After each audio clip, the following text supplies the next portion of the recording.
On social networks, anyone who's ever hurt you is a narcissist. The ex-husband, the boss, the mother, the friend who stopped calling.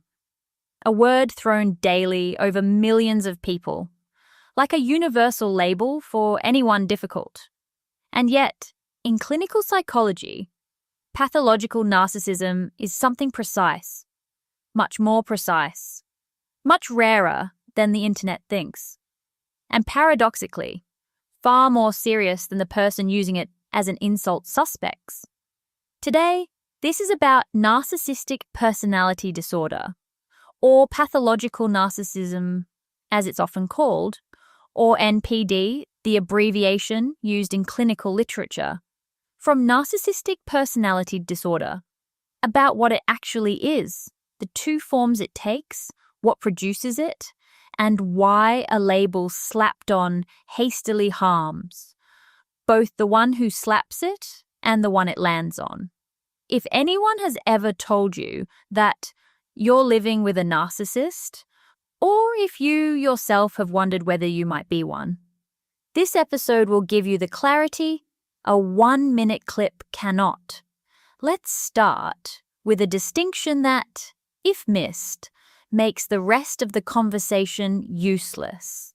There are narcissistic traits, which everyone has occasionally, and there is narcissistic personality disorder, which is something else entirely. A narcissistic trait shows up when, after a promotion, you look down a bit on those left behind, or when you post a picture for likes, or when you get disproportionately upset at criticism of your work. These are moments, they pass. They don't define who you are. The disorder, actual NPD, is something else. It's a persistent pattern, present across most areas of life, for years, rigid, causing real suffering to those around, and, surprisingly, to the person too. It isn't someone who occasionally boasts. It's someone who cannot function, except through the admiration of others. Because behind that, if you take it away, there is nothing left. Actual prevalence is between 0.5% and 1%, much less than the internet claims. Far more common, however, are people with marked narcissistic traits who, without having the disorder, can still wound. The distinction matters because treatment, attitude, and hope are very different. This one everyone knows, even without its clinical name. It's the narcissist from films, the impeccably dressed businessman who walks into a room as if it were his. The woman who always talks about herself, whatever the topic. The politician who interrupts his partners to plant his words on top. The professor who publicly humiliates his students to show how brilliant he is. Researchers call this grandiose narcissism, or the thick skin. Concrete traits: visible superiority, constant need for admiration, observable lack of empathy, sense of entitlement, dominance, superficial charm that wins the first encounters and breaks at the first frustration. Mark, a character some of you may remember from a past episode about the toxic relationship triangle, is the perfect example. He seemed charming. He was articulate, confident, attractive.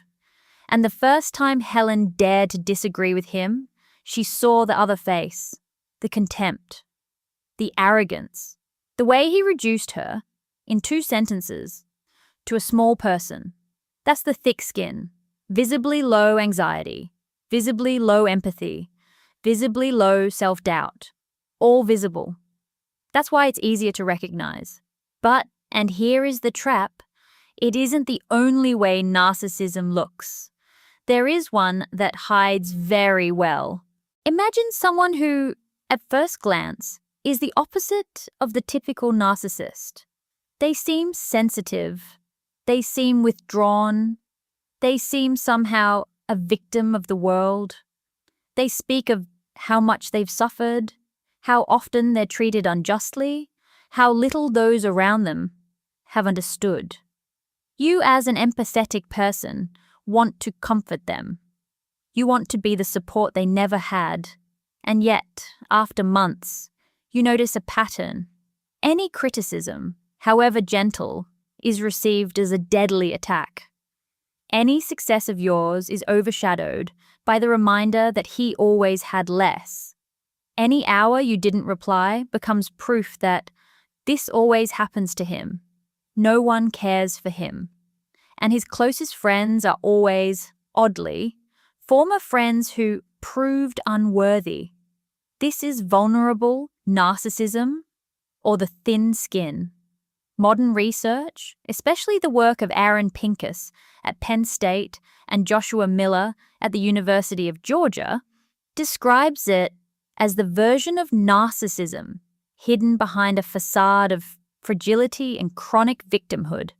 Inside, the same sense of entitlement, the same lack of real empathy, the same absolute self-centeredness, only expressed through hidden envy, shame covered by accusations, and a desperate need to be seen as the only wounded one in the room. And here is the important detail. The same person can alternate between the two forms.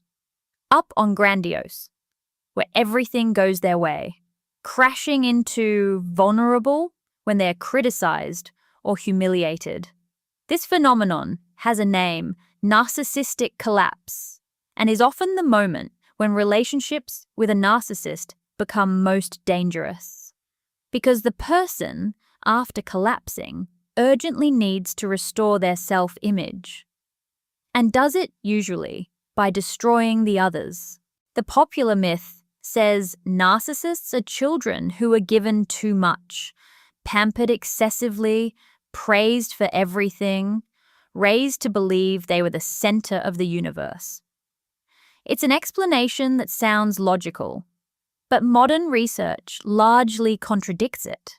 The real mechanism, described by researchers such as Otto Kernberg and refined by modern teams studying attachment, is more painful.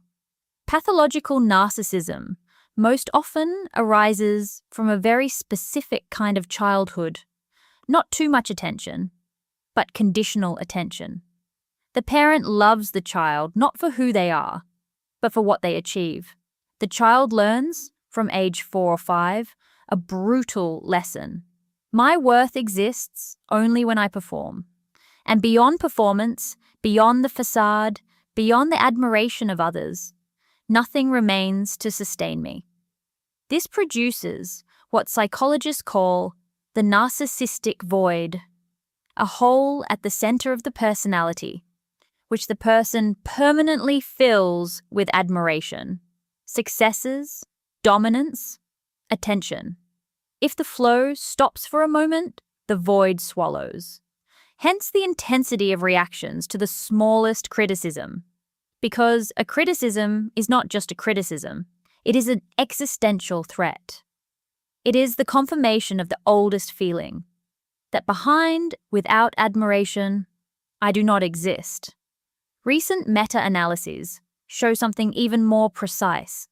Vulnerable narcissism is strongly associated with insecure attachment. The child who could not count on the parent as a safe base, who learned that love comes in unpredictable doses and withdraws just as suddenly. This attachment, if not repaired, shapes an adult who loves always with one eye on the exit, and who, paradoxically, will wound first so as not to be wounded themselves. Let's be honest. Pathological narcissism is among the most difficult personality disorders to treat, not because there aren't valid therapeutic techniques. There are, especially transference-focused therapy, developed by Otto Kernberg and schema therapy, which show results. The problem is different. The person with NPD rarely comes to therapy on their own, and if they do, they often come so the therapist can side with them against everyone else. Why? Because the essence of the disorder is the refusal to see the flaw in oneself. And therapy, by its nature, demands exactly that. So most people with NPD reach therapy only when an external crisis has forced them. A divorce, a firing, a depression that erupted from the void beyond the facade. And even then, they often abandon it. This means we have to say clearly something many people don't want to hear. If you live with a pathological narcissist and hope to heal them through your love, this path doesn't work. Not because you don't love enough, because the disorder isn't a wound that love closes. It is an entire personality structure formed as defense against the original pain that protects them from feeling what happened.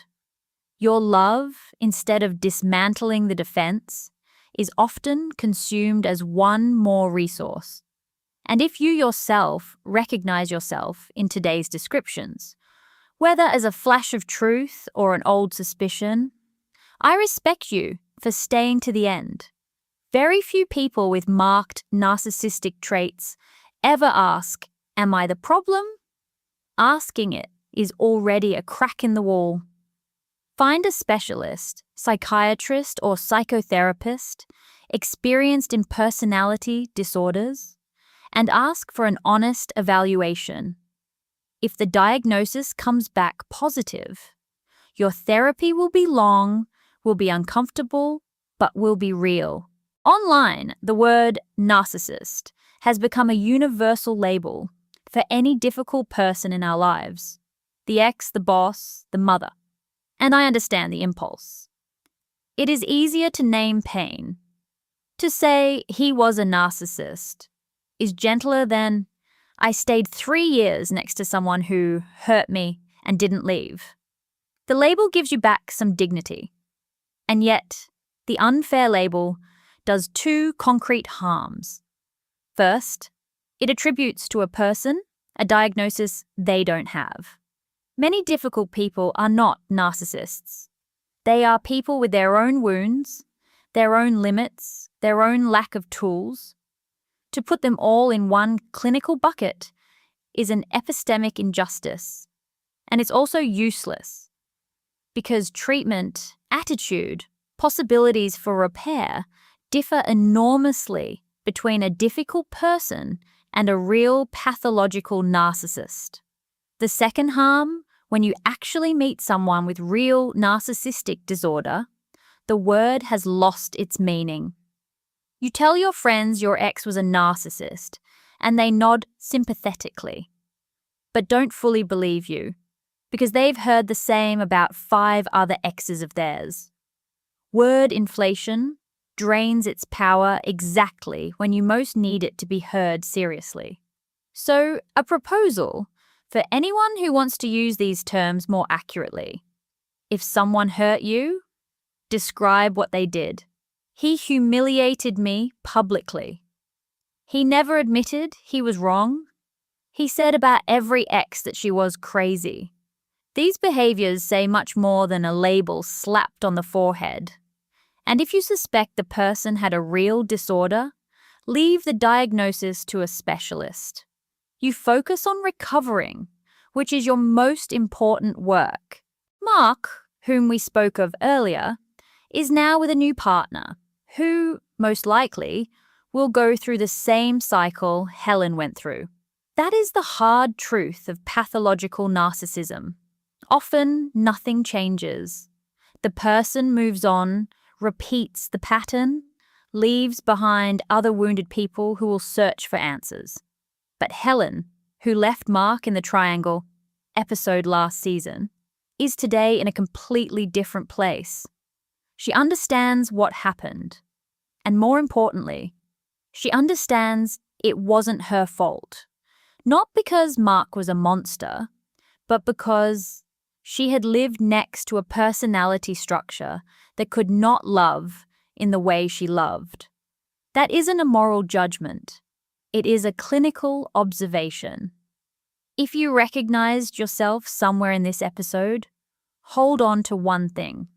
Whether you are the one who lived next to a pathological narcissist or the one suspected of being one, clarity is the first step.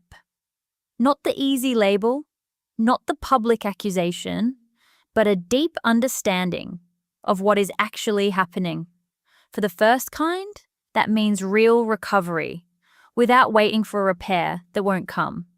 For the second, it means the rare courage to look behind your own facade.